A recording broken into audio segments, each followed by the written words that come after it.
This video was sponsored by Black Desert Online. Black Desert Online is a fantasy MMORPG with amazing action-based combat, skilling, crafting, and economy systems, and one of the most beautiful open worlds I've ever seen in a video game. When you start up the game, let's just say you have a lot of options. As first, you need to decide on a class, with 18 to choose from, each having their own unique skills and abilities. After that, you get to create your character's appearance, and let me just say this is probably the most expansive character creation I have ever seen. In other games, I always have a lot of fun creating characters, but there's just so many options available in this game that I honestly had trouble deciding what I wanted to do. But as far as the actual gameplay goes, being an MMORPG, you obviously get plenty of content involving many other players, including extensive PvP and also PvE, which also includes new updates both on a large scale and for quality of life. The latest update is known as the Great Expedition, featuring a new ocean trading system, a new ocean boss, new high-class ships with new operation, and more.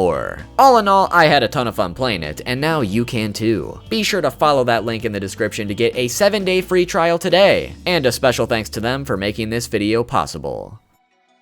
How's it going, everybody? Too spooky here. In this video today, we're going to be talking about one of my personal favorite series, Vagabond. A series created by renowned mangaka Takehiko Inoue, who is most well known for his success with the hit basketball series Slam Dunk, which rose to international fame by becoming one of the best-selling manga of all time, and is still widely popular to this very day. After his success with Slam Dunk, Inoue found himself wanting to pursue a different kind of story, a story where he wasn't limited to demographics or censorship by catering to a younger audience with Shonen Jump, while at the same time creating something that follows some of the more fundamental, yet complex aspects of people, such as life and death, the value of a human life, and the human condition. But the themes of this story reach much deeper than that. If you are unfamiliar with the series, Vagabond itself is a story about Miyamoto Musashi, which it's possible you might recognize that name as one of the most famous samurai in history, namely being a samurai who was supposedly undefeated after 61 battles, among many other accomplishments written about his life. These accomplishments about his later life is namely what inspired Inoue to produce his own story about Musashi, but instead of focusing on his later life, he instead wanted to tell his own tale of Musashi's early life, as it was rarely ever documented, especially compared to his later achievements. In his own words, he specifically wanted to tell a story about a young man reaching that point of enlightenment, when he comes from a place of being so much like an animal. And without going into spoilers, in case you haven't experienced the story yet, that's exactly what he's accomplished thus far, making this journey through Musashi's life one of the most compelling and realistic stories I've ever had the pleasure of experiencing.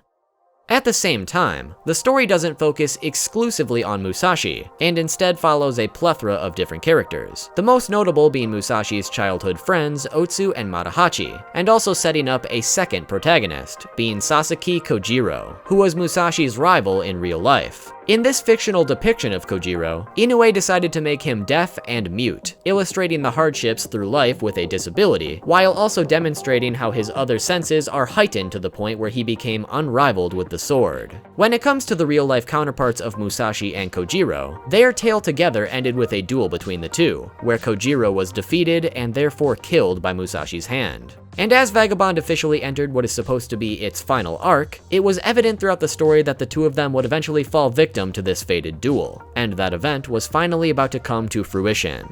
That is, until Vagabond went on hiatus back in 2015, and not a single chapter has been released ever since. So that brings us to the overall topic of this video today. After being on hiatus for over 4 years, what exactly happened to Vagabond, and will it ever return? To give a little more background into the history of Vagabond serialization and to its eventual hiatus, Slam Dunk ended back in 1996, and 2 years later in 1998, Inoue officially released the first chapter of Vagabond, where it would remain ongoing and active until May of 2015, with several small hiatuses from 2010 to 2014, accumulating 327 chapters into 37 volumes. So even though it's been off the market for a couple years now, the series has officially been ongoing for over 20 years, which is pretty crazy to think about. Throughout that 20-year period, Vagabond has also become one of the best-selling manga of all time, having sold over 82 million copies as of 2012, meaning 7 years later that number could very well be over 90 million by now. Strangely, I find it odd that a best-selling series like Vagabond is rarely talked about these days. A good portion of its fall in popularity is no doubt its ever-growing hiatus, but many people also claim that the last completed arc of Vagabond was what drove so many people away. That arc is generally known as the farming arc, which took a much different and slower-paced approach compared to the rest of the manga, significantly slowing down the plot and seemingly bringing it to a halt for most people. For me personally, I felt like this arc was an important step in developing Musashi even further as a character and to what he would eventually become in his later life, and it plays out in a similar sense to the farmland arc from Vinland Saga developing Thorfinn, if you're familiar with that. But to a lot of people, a severe lack of action in a story that usually deals with quite a bit of it can deter a big portion of the audience who consumes it. That being said though, even if a good portion of readers still enjoyed the farming arc, it's impossible not to notice the severe lack in quality that the manga was suffering during that time. What was usually a story filled with breathtaking art, emotion, and movement suddenly resorted to a much more simplistic and to-the-point art style. And when it comes to why exactly this decline in quality happened, we need to take a look at what was happening with Inoue at the time, and how his then current lifestyle and situation was causing him to suffer and therefore caused Vagabond's quality to decline. Back in 2009, a television special was made for a program in Japan that followed Inoue's weekly routine working on Vagabond. And from that, we learned a little bit more about the struggles he overtook each week. For years, Vagabond was on a weekly or bi-weekly schedule, and we also learned that the majority of his week is spent writing the names for each chapter. And if you aren't familiar when it comes to manga, a name is essentially the rough draft of the paneling and dialogue that will naturally appear in the chapter for that week. And when it comes to Vagabond in particular, with such breathtaking art, you'd think that would be what takes the most time. But as the years went on, Inoue acquired multiple different assistants whom he puts in charge of the backgrounds, which is apparently the only way a weekly schedule is possible for Vagabond, because if Inoue had to do all those backgrounds himself, it simply would not happen. This team would constantly pull all-nighters in hopes to get these chapters done every week, and after a while, it began to take a physical toll on Inoue's health, or at the very least, it was taking a huge toll on his mental health. There had been one previous period where Vagabond went on hiatus for a year back in 2004, namely because a specific scene with Kojiro needing to escape or battle enemies in a forest was giving Inoue a lot of trouble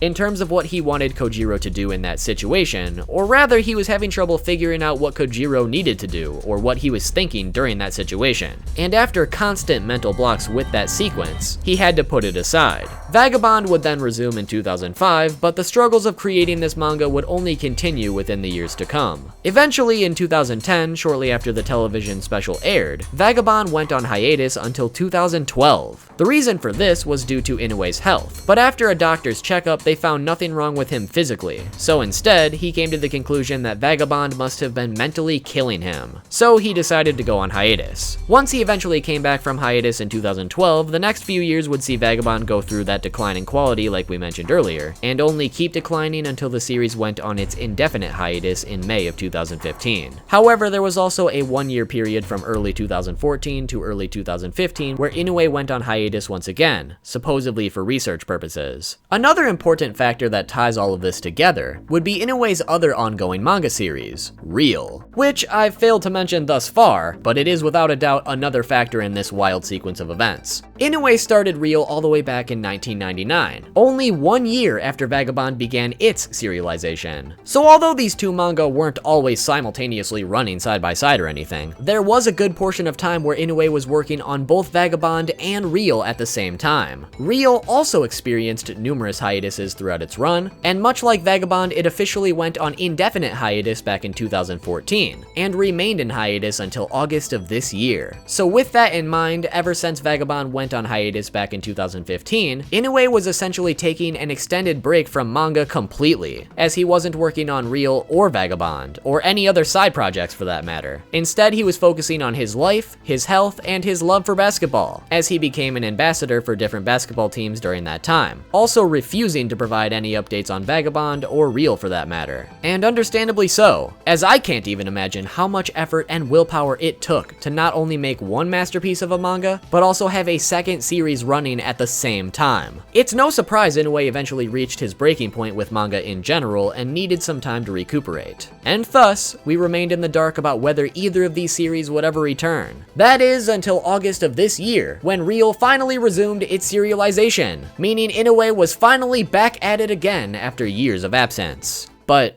what about Vagabond? In previous interviews, dating all the way back to 2009, Inoue stated that Vagabond was entering what would be its final arc, and he fully intended or believed that once he started it, he would be able to bring the story to its conclusion within a year or two. Then, the hiatuses started happening. And during the current indefinite hiatus we're experiencing right now, we still have yet to receive any updates on when Vagabond would be coming back. In fact, after scouring Inoue's Twitter, any recent interviews, or just any relevant reports, the latest mention about Vagabond from Inoue was this. A few years ago, I said Vagabond would end soon, but I'm sorry. Manga is a living being that grows along with the characters, whose final destination and evolution is something I never know, so I can't say when it's going to end. So plain and simple, to answer the question I based this entire video around, we simply don't know if Vagabond will ever return.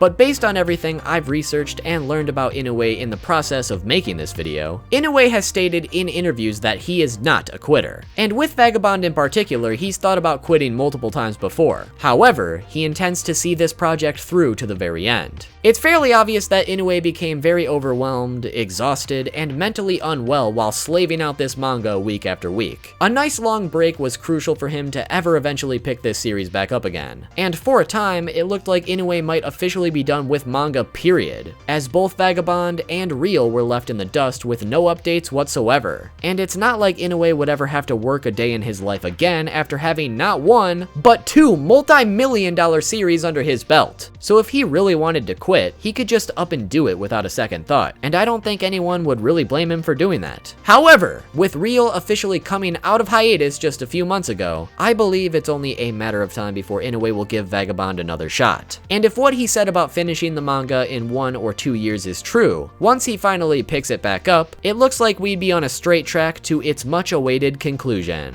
I wish I could tell you when Vagabond will finally come back, or if it will come back at all with utmost certainty, but for now, all we can do is be patient and await the eventual return of this masterpiece.